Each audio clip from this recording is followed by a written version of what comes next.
नमस्कार, जय हिंद भावांनो. यारो मुंबई आर्मी रॅली भरती 2024 तर्फा यारो मुंबई आर्मी रॅली भरतीचा तिसरा दिवस होता. तर 30 नोव्हेंबरला यारो मुंबई आर्मी रॅली भरती जीवदानी ग्राउंड विरार मुंबई या ठिकाणी जे विद्यार्थी मित्रांनो भरती झाली. तर आज एका बॅच मध्ये किती मुलं सोडले आणि एका बॅच मधून किती मुलांना घेतलं, एक्सिलेंटचे आज किती मुलं घेतले आणि सेकंड ग्रुपचे किती मुलं घेतले आणि एक्सिलेंट साठी आज टायमिंग किती देण्यात आला होता, त्याचबरोबर सेकंड ग्रुप साठी टायमिंग किती देण्यात आला होता आणि 1600 मीटर रनिंग साठी एक्सिलेंटची किती मुलं घेतल्या जातात, सेकंड ग्रुपचे किती मुलं घेतले आज, त्याचबरोबर जे विद्यार्थी मित्रांनो डॉक्युमेंट आज कोणकोणते त्या ठिकाणी चेक केले, रनिंग काढल्यानंतर कोणकोणते डॉक्युमेंट त्या ठिकाणी आर्मीवाले चेक करून राहिले मुलांचे आणि कोणकोणते डॉक्युमेंट आपल्याजवळ नसेल तर या ठिकाणी आपल्याला प्रॉब्लेम येणार आहे. त्याचबरोबर जे विद्यार्थी मित्रांनो ग्राउंडच्या अंदरची प्रोसेस काय आहे, उंची किती त्या ठिकाणी घेताय, छाती किती घेताय, काय काय मुलं जे रनिंग काढून सुद्धा कटत आहे, तर मुलं या ठिकाणी कोणकोणत्या चुका करत आहे ज्या की तुम्हाला करायच्या नाही आहे. तर आज विद्यार्थी मित्रांनो यारो मुंबईची भरती कशा प्रकारे झाली 30 नोव्हेंबरला याबद्दलच तुम्हाला माहिती सांगणार आहे. ग्राउंडच्या अंदरची संपूर्ण प्रोसेस काय, मुलं या ठिकाणी कोणकोणत्या चुका करत आहे, कोणकोणत्या गोष्टीचं तुम्हाला या ठिकाणी लक्ष ठेवायचं आहे, तर संपूर्ण माहिती तुम्हाला सांगणार आहे. तर आज यारो मुंबईची भरती कशा प्रकारे झाली 30 नोव्हेंबर याबद्दल. तर आजचा व्हिडिओ खूप महत्त्वाचा होणार आहे. व्हिडिओ शेवटपर्यंत बघा आणि व्हिडिओला आताच लाईक करा. नमस्कार विद्यार्थी मित्रांनो, माझी नोकरी कॉर्नर युट्यूब चॅनलवर मी गोपाल अनखडे तुमचं सर्वांचं सहर्ष स्वागत करतो.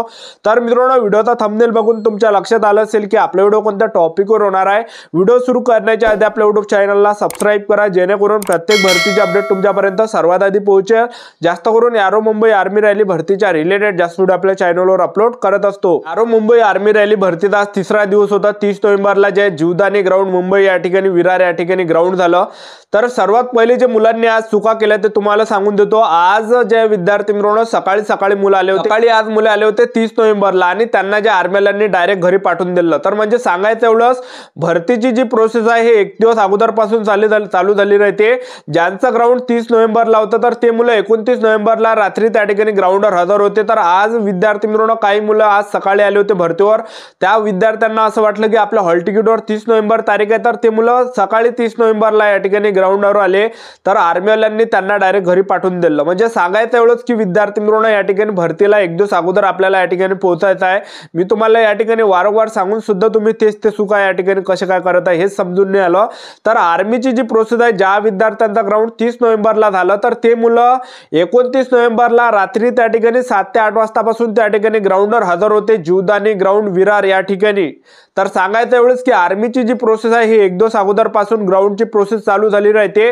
ज्यांचं सुद्धा येणाऱ्या दिवसामध्ये ग्राउंड असेल, तुमचं कोणत्या तारीखला ग्राउंड असेल तर तुम्हाला भरतीला एक दिवस अगोदर या ठिकाणी पोहोचायचं आहे. ज्यांचं ग्राउंड आता 1 डिसेंबरला ग्राउंड असेल तर त्या मुलांना 30 नोव्हेंबरला या ठिकाणी ग्राउंडवर हजर राहावं लागणार आहे. तुम्हाला रात्री 7 ते 8 वाजतापासूनच त्या ठिकाणी प्रोसेस होते चालू. ठीक आहे, तर ह्या गोष्टीचं आपल्याला या ठिकाणी लक्ष ठेवायचं. आणि दुसरी चूक मुलांनी या ठिकाणी केली, सर्वात अगोदर गेटच्या अंदर एंट्रीच्या वेळेस जे विद्यार्थी मित्रांनो त्या ठिकाणी 3 डॉक्युमेंट आर्मीवाले चेक करत आहे. तर कालपासूनच भरतीची प्रोसेस झाली होती 30 नोव्हेंबरची. सर्वात अगोदर मुलं त्या ठिकाणी 7-8 वाजतापासून रांगेमध्ये लागले होते आणि सर्वात अगोदर त्या ठिकाणी कालपासून मुलांना गेटच्या अंदर एंट्री दिली आणि एंट्रीच्या वेळेस त्या ठिकाणी 3 डॉक्युमेंट आर्मीवाले चेक करत आहे. तर पहा, आधार कार्ड चेक केलं जात आहे, त्याचबरोबर जे हॉल तिकीट चेक केलं जातं आणि नोटरी जर तुमच्याजवळ नसेल तर डायरेक्ट घरी पाठवून दिलं जातं. तर हे 3 डॉक्युमेंट जे आहे गेटवरच चेक केलं जात आहे. तर नोटरी कशी करायची ते सुद्धा मी तुम्हाला ह्याच व्हिडिओच्या माध्यमातून शेवटी सांगणार आहे. तर काल जे विद्यार्थी मित्रांनो मुलांचे जे त्या ठिकाणी हे 3 डॉक्युमेंट चेक केले. 3 डॉक्युमेंट चेक केल्यानंतर मुलांना ग्राउंडच्या अंदर एंट्री दिली. ग्राउंडच्या अंदर एंट्री दिल्यानंतर त्या ठिकाणी मुलांना फक्त ग्राउंडच्या अंदर बसून ठेवलं आणि आर्मीवाल्यांनी मुलांना काही मोटिवेशन केलं आणि पूर्ण माहिती ते सांगत आहे कसं धावायचं, काय धावायचं, संपूर्ण माहिती ते आर्मीवाले ते त्या ठिकाणी मुलांना सांगत आहे, मारत वगैरे काही नाही ते. तर हे सर्व झाल्यानंतर त्या ठिकाणी मुलांचे त्या ठिकाणी हॉल तिकीट स्कॅन केलं जात आहे. हॉल तिकीट सगळ्यांच्या स्कॅन होते आणि हॉल तिकीट स्कॅन केल्यानंतर 100-100ची जे विद्यार्थी मित्रांनो एक बॅच त्या ठिकाणी तयार केला जात आहे. 100-100 मुलांचा एक ग्रुप त्या ठिकाणी तयार केला जात आणि आर्मीवाला 100-100 मुले त्या ठिकाणी 400 मीटरच्या ट्रॅकवर नेत आहे. 10-10 मुलांची रांग ते एका ट्रॅकवर त्या ठिकाणी बसत आहे. तर 100 मुलं ते मोजून आज त्यांनी सोडले. तर एका बॅच मध्ये आज 100 मुले सोडले त्यांनी आणि 100 पैकी जे विद्यार्थी मित्रांनो 47 मुले त्यांनी रनिंग मध्ये पास केले. ज्यामध्ये ऍक्सिलेंटचे जे मुलं घेतले तर ते ऍक्सिलेंटचे 47 मुले होते आणि सेकंड ग्रुपचे 20 मुलं होते. त्याचबरोबर जे एक अशी बॅच होती त्यामध्ये जे विद्यार्थी मित्रांनो 100 मुले सोडले आणि 100 100 पैकी जे विद्यार्थी मित्रांनो 54 मुले त्या बॅच मध्ये घेतले, ज्यामध्ये एक्सिलेंटचे 24 होते आणि बाकी सेकंड ग्रुपचे 30 मुलं होते। आणि एक्सिलेंट साठी जो टाइम देण्यात आला होता तो 5 मिनिट 30 सेकंड पर्यंत जेवढे मुलं एक्सिलेंट मध्ये येतात तेवढे मुलं ते घेत आहे। 5 मिनिट 30 सेकंड पर्यंत जेवढे पण मुलं येतात तर त्यांना एक्सिलेंट मध्ये घेतल्या जातं। आणि सेकंड ग्रुप साठी जो टाइम आहे तर 5 मिनिट 45 सेकंड पर्यंत पूर्ण टाइम या ठिकाणी दिला जात आहे। जसं जाहिरातीमध्ये जसं नोटिफिकेशन मध्ये लिहिलं आहे तर तसा पूर्ण टाइम या ठिकाणी 5 मिनिट 45 सेकंड पर्यंत दिला जात आहे। ठीक आहे, तर हे सर्व झाल्यानंतर जे विद्यार्थी मित्रांनो रनिंग काढल्यानंतर रनिंग झाल्यानंतर जे मुलं रनिंग मध्ये कटले त्यांना जे त्या बाल्टीमध्ये हात बुडवला होता आणि त्यांना तिथून बाहेर केलं जातं। आणि जे मुलांनी रनिंग काढली त्या विद्यार्थ्यांना त्या ठिकाणी बसून ठेवला जात आहे ग्राउंडवर आणि त्यांची आणखीन प्रोसेस त्या ठिकाणी होत आहे। सर्वात अगोदर त्यांच्या हातावर शिक्के दिले जात आहे। ज्यांनी एक्सिलेंट मध्ये रनिंग काढली त्यांच्या हातावर एक्सिलेंटचा शिक्का या ठिकाणी दिला जात आहे आणि ज्यांनी सेकंड ग्रुप मध्ये रनिंग काढली त्यांच्या हातावर सेकंड ग्रुपचा शिक्का या ठिकाणी दिला जात आहे। आणि हे झाल्यानंतर आर्मीवाले मुलांपासून एक फॉर्म लिहून घेतला जात आहे। नॉर्मल फॉर्म आहे तो मुलांपासून लिहून घेतला जातं, तर त्यामध्ये आपली पूर्ण पर्सनल माहिती आपल्याला लिहायची आहे, फोटो वगैरे त्या फॉर्मवर आपल्याला चिपकावं लागते। आणि हे सर्व झाल्यानंतर त्या ठिकाणी आणखीन मुलांना त्या ठिकाणी बसून ठेवलं जातं आणि त्यांची लॉंग जंप घेत आहे। लॉंग जंप झाल्यानंतर झिगझॅग घेता आणि झिगझॅग झाल्यानंतर 10 पुलअप्स घेत आहे। 10 पुलअप्स जर काढले 40 गुण तुम्हाला भेटणार आहे आणि एक्सिलेंट मध्ये रनिंग काढली तर 60 गुण। अशा प्रकारे 100 मार्काचा हे फिजिकल होत आहे। लॉंग जंप आणि झिगझॅग जरी पडले नाही तरी सुद्धा दुसरा चान्स दिला जाते, कारण की लॉंग जंप झिगझॅगला या ठिकाणी मार्क्स नसते। ठीक आहे, तर हे झाल्यानंतर त्या ठिकाणी काय होतं विद्यार्थी मित्रांनो उंची मुलांची घेतल्या जात आहे।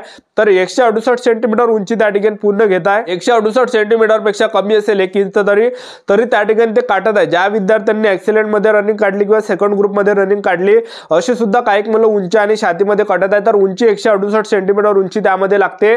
तर ज्यांची सुद्धा 168 सेंटीमीटर उंची असेल तर त्यांची बसणार आणि 168 सेंटीमीटर कमी असेल तर कटणार आहे। ठीक आहे, त्याचबरोबर उंची झाल्यानंतर त्या ठिकाणी मुलांची छाती घेतली जात आहे। छाती 77 सेंटीमीटर आणि फुगून 5 सेंटीमीटर त्या ठिकाणी घेतल्या जातात, तर छातीमध्ये सुद्धा काही मुलं त्या ठिकाणी कटत आहे। तर हे सर्व प्रोसेस झाल्यानंतर त्या ठिकाणी काय होतं विद्यार्थी मित्रांनो मुलांचं डॉक्युमेंट व्हेरिफिकेशन केलं जात आहे। तर डॉक्युमेंट व्हेरिफिकेशनला मुलांचा थंब वगैरे त्या ठिकाणी डॉक्युमेंट व्हेरिफिकेशनच्या वेळेस लावला जात आहे। आणि डॉक्युमेंट व्हेरिफिकेशनला कोणकोणते कागदपत्र लागते तर पहा 10वीचं मार्कशीट, 10वीचं बोर्ड सर्टिफिकेट, 12वीचं मार्कशीट, 12वीचं बोर्ड सर्टिफिकेट, टीसी त्याला शाळा सोडलं दाखला सुद्धा आपण म्हणतो, शाळा सोडलं दाखला जर नसेल तर कॉलेजमधलं बोनाफाईड न्या, कास्ट सर्टिफिकेट सोबत न्यायचं आहे, डोमिसाइल सोबत न्यायचं आहे, त्याचबरोबर अनमॅरिड सर्टिफिकेट सोबत न्यायचं आहे, कॅरेक्टर सर्टिफिकेट तुम्हाला न्यावं लागणार आहे पोलीस स्टेशन मधलं, त्याचबरोबर जे विद्यार्थी मित्रांनो सरपंचाचा रहिवासी दाखला, पोलीस पाटलाचा रहिवासी दाखला, आधार कार्ड, त्याचबरोबर 50 फोटो लागणार आहे। ज्या दिवशी तुम्ही रनिंग काढली त्या दिवशी 25 फोटो लागते आणि मेडिकलच्या दिवशी जे 25 फोटो लागते, तर टोटल 50 फोटो सोबत न्या। ठीक आहे, तर हे एवढे डॉक्युमेंट त्या ठिकाणी खूप इम्पॉर्टंट आहे, एवढे डॉक्युमेंट त्या ठिकाणी लागते। ठीक आहे, सर्वात महत्त्वाचं जे डॉक्युमेंट आहे तर ते आहे विद्यार्थी मित्रांनो नोटरी सुद्धा त्या ठिकाणी चेक केला जात आहे। नोटरी खूप इम्पॉर्टंट आहे, तर भरपूर विद्यार्थ्यांना माहिती की नोटरी कुठं करायची कशी करायची असते।